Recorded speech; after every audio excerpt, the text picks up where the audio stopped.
Et on reste dans l'Aube, dans la forêt auboise en l'occurrence, une forêt majoritairement privée à 70%. Elle est gérée par deux syndicats qui viennent de fêter leurs 50 ans et le secteur est très porteur. Explication de Tiffaine Leroux et Olivier Mayer.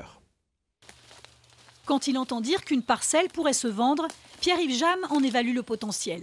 Ce gestionnaire forestier estime notamment l'état sanitaire du peuplement ou la profondeur des sols.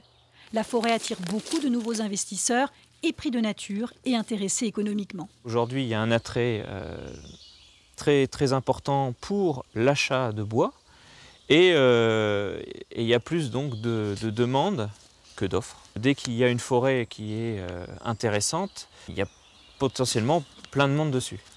Et elle peut se vendre très vite.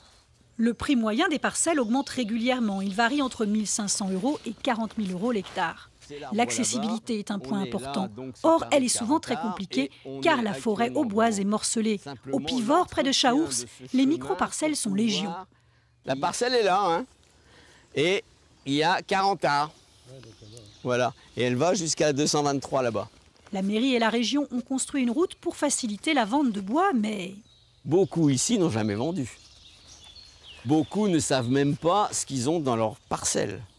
Il faut bien voir ça.